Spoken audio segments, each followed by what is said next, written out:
welcome to this DVD.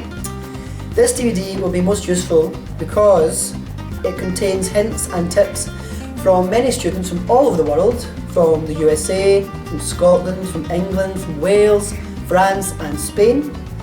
And without throwing around too many cliches, it will certainly help you on your way to spending one of the best years of your life in Spain, where I spent here in Cordoba in Andalusia. So, without further ado, let us continue on our journey throughout Spain, and all I can say now is hasta luego y disfrute el vídeo.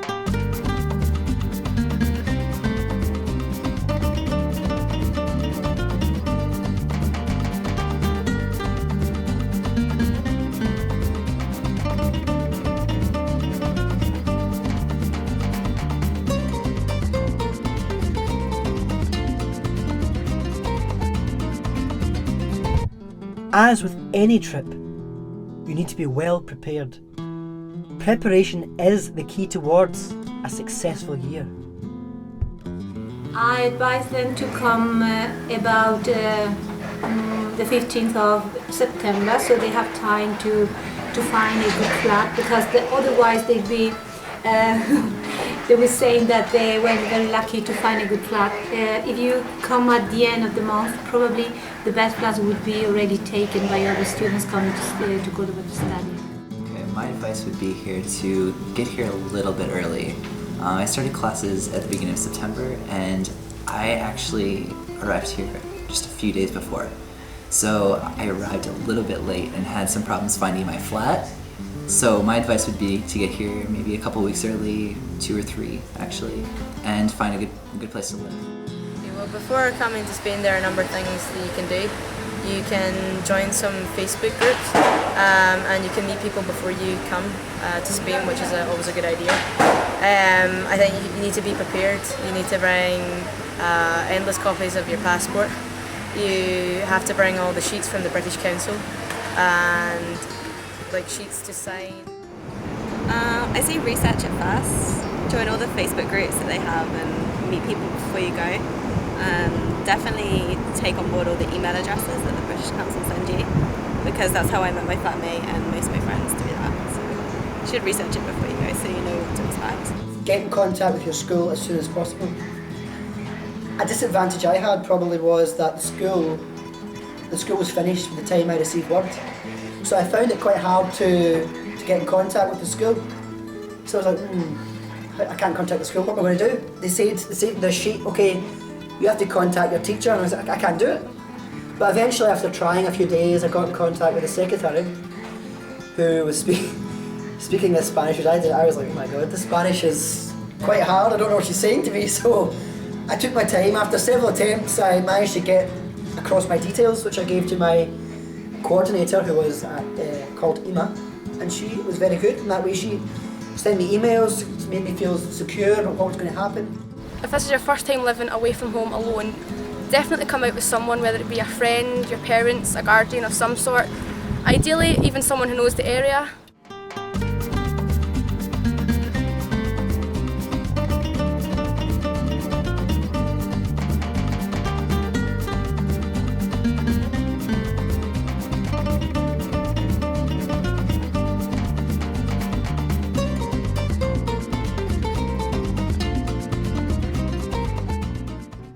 Remember, your first few days at your destination country can be stressful. It's a time you have to find your flat, get your bearings, and go through a lot of documents. So therefore, it is advisable that you bring someone you can trust, like your parents, or pre-arrange with the school for someone to meet you and help you. I was staying in a hostel, and I walked down to the desk and asked them if they knew any place that I could stay, because I had called 40 or 50 people trying to find a place and had no luck. So I ended up staying right across the street from the hostel, and that's where I am now. The best thing to do, look for as many flats as you can, look around, check prices, check location. When I first arrived, my very first day I called Ima. We met up with Ima and her husband, and we spent the entire day looking for flats. We were all over the place looking for flats, judging the flatmates, what kind of person they were, what the flat was like. I would certainly recommend staying with Spaniards. It's the most ultimate thing you should do in Spain. Otherwise, you're not going to improve your Spanish. You're not going to learn as much about the culture. That's definitely a plus, living with Spaniards. Also, with regards to school, try and live near the school, because sometimes you're given a timetable, but you have to get up at 8:30 in the morning, and this is quite, quite a challenge for me. My advice would be when it comes to the prices of accommodation, if you're sharing with maybe 1 or 2 people, I would say definitely do not go any higher than €200. Obviously, some months you will have utility bills, but generally these are maybe €30–40 max per month. For the accommodation I stay in, I pay €180 for a 3-bedroom flat and located in the city centre, and also sharing accommodation with a Spanish girl, so definitely don't go any higher than 200, maybe between €150, €190 is more than enough. Any more higher than that, just say no, politely move on and find somewhere else to stay. Ou bien, comme beaucoup d'étudiants ou de jeunes le font, ils viennent en Espagne sans avoir encore d'appartement et ils vont dormir 1 jour ou 2 jours dans les auberges de jeunesse. Pendant ce temps, ils cherchent la journée des appartements. C'est un avantage puisqu'on peut visiter l'appartement, on peut voir comment il est, mais par agence, c'est bien aussi puisqu'on peut réserver et on est sûr de ne pas attendre trop longtemps avant d'avoir un appartement. My advice in Almeria especially, the best places to live are central, for example Los Oliveros, or in the surrounding areas, also Zapillo. However, my best advice would be learning experience from past assistants. Zapillo is quite a difficult location to find accommodation because it's quite far out from the centre. It's in the winter time, there's not really a lot going on, whereas in the centre of Almeria, Los Oliveros, you're always close to the bus stations, the good bus links, the train links. Y yo vivo en el barrio cerca del instituto, creo que es mejor porque no tienes que coger autobús ni nada, pero no es el barrio más chulo de Córdoba, pero está bien, Fátima está bien. Alors nous, on a eu un gros problème en arrivant en Espagne, c'est qu'on avait réservé un appartement sur internet, mais on n'avait pas visité l'appartement. C'était une amie à moi qui était venue de Grenade pour visiter l'appartement, et quand on est arrivé, il y avait plein de choses cassées, il y avait des cafards, c'était sale. C'était vraiment un appartement pas bien du tout. Yo creo que, bueno, antes sí puedes mirar con internet y todo, pero mejor ir y visitar el piso, ¿no? The NIE, which is the national number, I went with Ima to get. It was very difficult to find. I found it very... In Spain, you're going to need a lot of patience. A lot of patience is needed in Spain. Things do go a lot slower here than most places, but they get done in the end, so stick in there. For instance, the NIE took a few hours to get and a lot of explanations. So if you're going to, that card is very important because you need it to be paid. So I recommend that you go with your teachers who will probably help you explain to the police, who can be a bit, not so friendly. They'll help you, the teachers will help you explain what to do and to get the NIE, which is important. For the NIE or NIE, it really depends on what your school does. For example, in my situation, the school prepared a certain date for all of us to go and get our NIE. But what you need for that is you need your passport and you need the copy of your paper saying where you live for proof of residence, and you also need a copy of where you're working in the school's address and everything like that. I think it's also about €10 to get your NIE. And it's really important that you get this because you need it for your bank account, because the one thing I didn't do for my bank account is have an NIE, and I ended up not being paid for 3 months, so it's very important and useful. The NIE is a nightmare that all the language assistants have to undergo, and all the people coming to working in Spain is the number that all the foreign people wanted to work in Spain have to take. They have to apply for this number, going to the police station and paying a fee for for this card, and they should be having a card from for their university or their government in which they say that they've had a contract for working at our school. And then you have to make an appointment and be ready to wait for a long time there at the police station. The next thing I would sort out, I would say, is a mobile phone. Okay, if you have a contract phone, I wouldn't advise bringing it out and using it in Spain because the roaming charges will cost you an absolute fortune. So I would go to like the phone shop or an Orange shop, a Vodafone shop, and just buy a cheap phone, no more than €18, just a pay and go phone, just to keep you on your way. My advice would, it's the best option to go for. Don't do what I did. I bought a contract phone here in Spain, which was the worst decision I ever made in my entire life, because basically I lost a lot of money with the contract phone because it's very restrictive. What you should do, buy a top-up phone, a cheap throwaway top-up phone, nothing more than €19. Use that and enough to get you by. Taking down numbers of the people you meet to make friends and make associations. Okay, when it comes to internet, genuinely most flats in Almeria don't have internet access. Okay, mainly the flats that are to rent, they don't have internet fitted. So the best thing to do is shop around, and you can get dongles that you can use, get connected in your flat, you can call a telephone company, but just shop around, see what option is the cheapest, okay? Don't just go for the first one you find. Again, it's not the best option.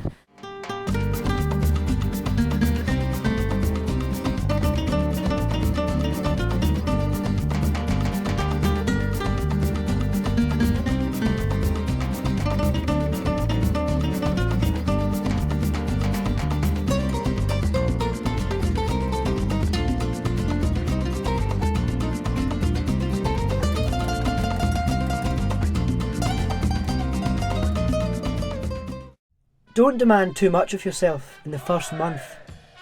Settling in takes time. Homesickness is normal during this time. Just take advantage of every opportunity that presents itself. For example, sports and tutoring. Okay, so a recommendation for people going abroad is to make the most of every opportunity that arises. Speak Spanish as much as possible. Make new friends from different countries as well as Spanish people. And also just enjoy yourself and have fun and experience the local culture that's around you. So, for example, go to see a flamenco show. Be attacked by Spanish children. Yeah, that as well.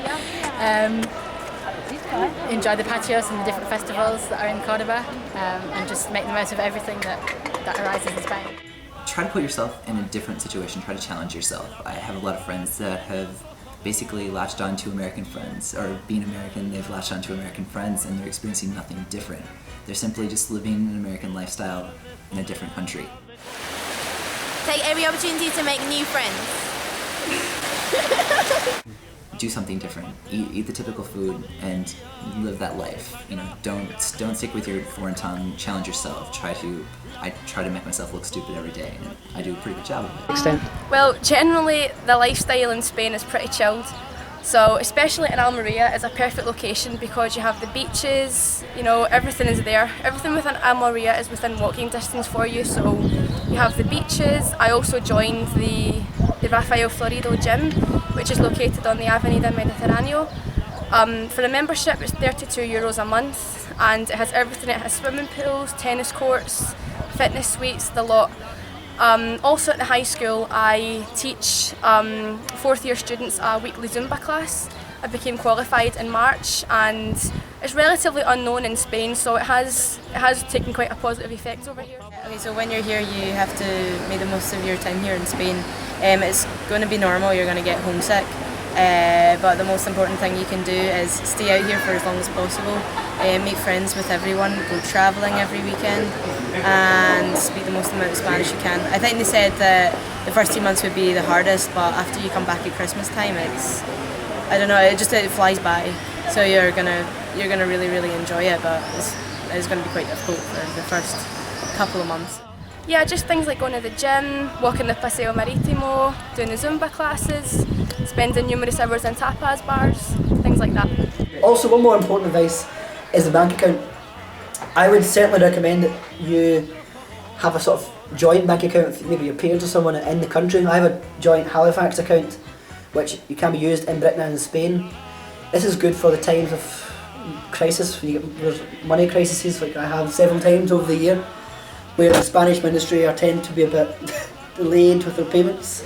So in November and December I didn't get payment. So in this case a joint bank account is useful because my mother could put money across and I could take it out here in Spain, so it gave me a lot of support in that case. Well, I guess a good way would be to take advantage of any event that school organizes and to perhaps join a club, join a youth group or anything, according to their likes and dislikes. Perhaps join a gym or whatever they like. Try to mix up with the Spanish people and take advantage of getting to know the people in Spain.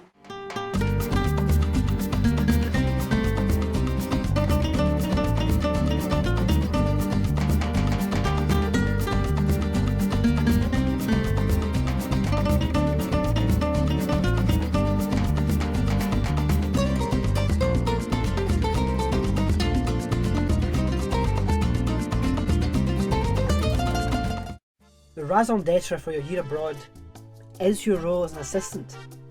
To many, this idea can seem daunting. However, in reality, it's an enjoyable and enriching experience. At first, I found it very, very interesting because I had a different image of what it was to be an assistant, because in Spain, I had imagined I'd be teaching English. That would be my subject, I'd be teaching English. But in Andalusia, there's a situation where it's plurilinguismo. We have maths, French, technology, sciences, all taught in the foreign language. So, and I found myself teaching maths and citizenship in English. So it was a bit different and it was a bit more of a challenge. I had to appear to do more maths and stuff, which I'm not too comfortable with. But I did enjoy it. I learned some things as well. I learned about my maths, which I've forgotten over the past 4 years, so that was useful. I love it. I think sometimes it's like the class clone, but other times I feel like an actual teacher. I do a good job of facilitating the actual teacher, and we do a great job of working together, I think. Other times it's a lot more formal. So. Well, it's they have to be talkative. They have to be really talkative, and well I think that an assistant should be also friendly with students. Natural. Yes. Yeah, natural. The best thing about them is that we can hear the real language, and because maybe our Spanish teacher don't really know everything. I don't know. Language assistants shouldn't worry because you are not required to teach a full class on your own, because you are here to help, and there is always the main teacher present with you.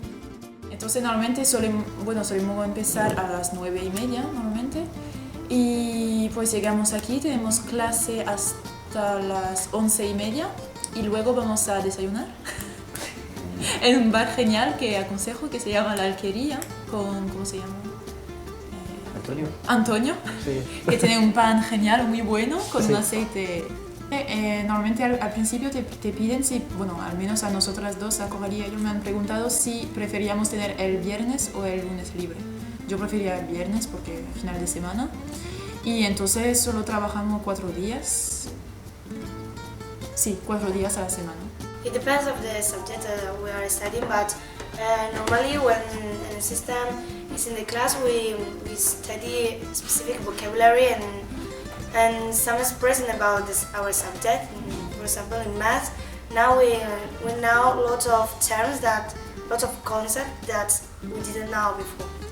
Well, and I think that's really important, because it's motivation. It's something they bring to us because it's not the same if we have maths lesson. We say it's boring, but if there's a language assistant, it's always much better and we enjoy it much more. I think it's important for the language assistant to prepare their classes, because if they don't prepare it, it's like, let's read some text and repeat some words, but if you don't prepare something more, you don't enjoy the class and you say, oh, it's boring, and you start sleeping.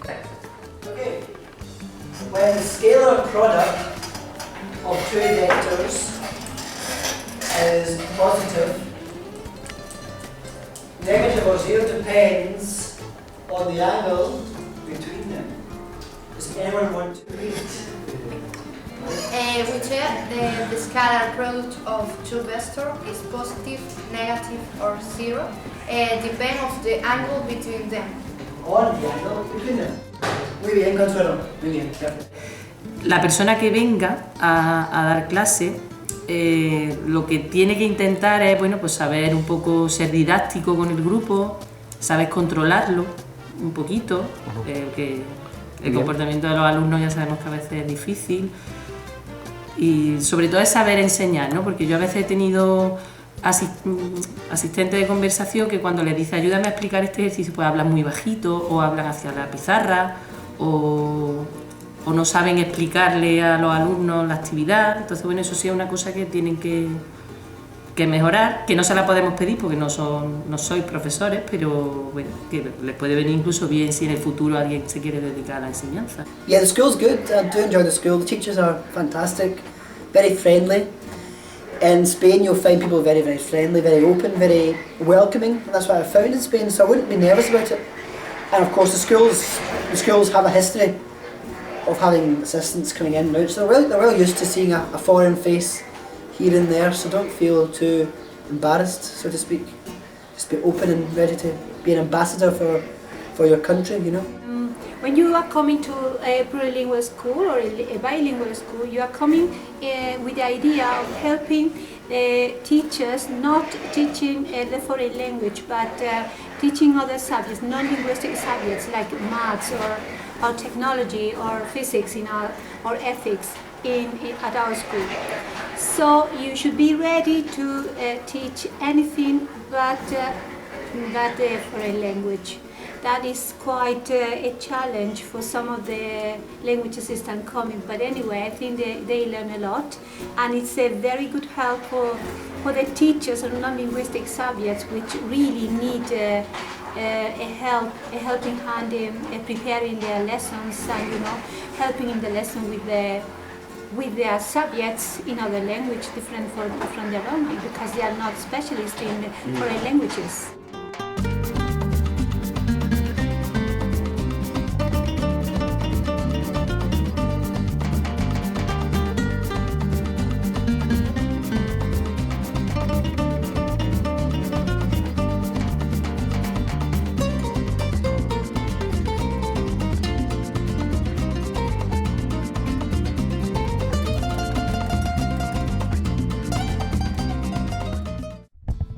Fortunately, the school schedule is not too demanding, and therefore students will find they have lots of free time at their disposal, which has a twofold benefit: earning money through tutoring and time to spend this in travelling.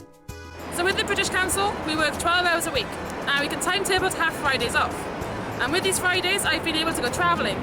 So I've been to Sevilla, Córdoba, Granada, Albufeira, Lagos, Gibraltar, going to Cadiz, Jaén, Malaga, all around Spain. And you have enough money to do that? Yeah, we earn €700 per month, which is an amazing amount of money for 12 hours a week, so we can spend and go travelling. The timetable is worked out as such that I have Fridays free, which gives me a lot of free time to travel around Spain, to see various things. I've been all over, travelled all over Spain, for example, these following places: Córdoba, Almería, Granada, Jaén, Málaga, Sevilla,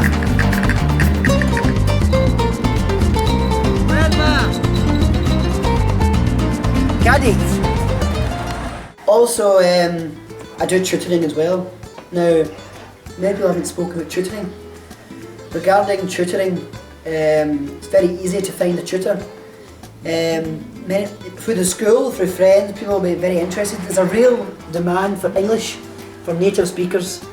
And it's a great way to make money too and make friends, because I teach a variety of people across very different age groups, from 8-year-olds to 30-year-olds, to men and women. And I go there and I teach English, mostly conversational, during the week. As I said, I leave my weekends free to travel, so during the week I'm very, very busy. When it comes to tutoring, okay, in Spain, in general, they're screaming out for private lessons, native speakers to work in English academies. There are numerous English centres located in Almeria. All you have to do is just go by with a CV, and the chances are you'll get started. It's a little bit of extra money as well as experience, and you can be teaching from primary kids to adults to, I don't know, professors, anything, it varies. Another thing that's also in demand is private classes. Okay, you will probably have teachers and, I don't know, friends, family running at you, asking you for private classes. Okay, don't take on too much work, okay, because you're here to enjoy the experience, but you're also here to work. So I would say do private classes, do some work at an academy on top of the work at the high school, and I think it will pay off for you. It's more money, it's more experience, it's a good way for you to meet new people. So I would really, really look into working in an academy also. Okay, coming to Spain, you'll get a wide variety of transport. The main one is the train, so you can have the AVE, the Albia. The AVE is the most expensive, but it's the best quality. You can travel around Spain, you can go to Madrid, Barcelona, anywhere you want to really. There are also buses, so you can travel anywhere from the south to the north of Spain, around Spain, whatever you want. Taxis are cheaper compared to back home. I love the food in Cordoba. The food, you'll really enjoy the food. Flamenquín, restaurante de toro, salmorejo, caracoles, los caracoles, todo es muy bueno. El fino también. And of course there's a feria, there's the festivals. The culture is rich in Spain. So what I advise you to do is don't hang about people in your own country. Don't waste time hiding indoors or being shy. There's no time for it. This is one of the best years you're going to spend. Get out there, speak Spanish, immerse yourself in the culture. Okay, Scotland. As you see it, it's a map of this here. And up in the top, aquí puedes ver Lagonés. Aquí está mi pueblo aquí, and Edinburgh's here and Glasgow's there. Okay? Esto es el medio nacional. Saltire. Es el cruce de San Andrés.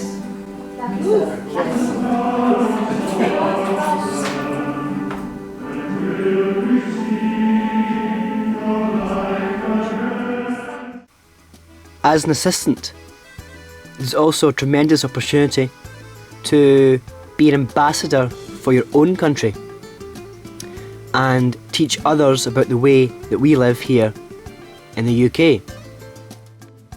As a result of this, I made many friends in Spain, and some of them decided, once my year abroad was finished, to come see for themselves Scotland.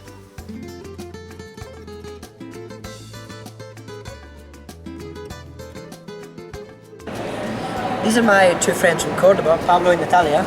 They came to Scotland, and I'd like to explain a bit more why they came here. Conocimos a John en Córdoba porque era auxiliar de inglés en el Instituto Blas Infante y nos hicimos amigos de ahí. A causa de eso pues quisimos conocer su cultura y vamos, conocer más el país, Escocia, otras lenguas, hacer amigos extranjeros, que siempre viene bien. Me alegro mucho. Y me alegro mucho también de conocer igualmente Escocia y a John y a su familia. I hope that your time abroad will be as fruitful and rewarding as my own. Thank you for watching this video. Have fun, speak Spanish, and buena suerte.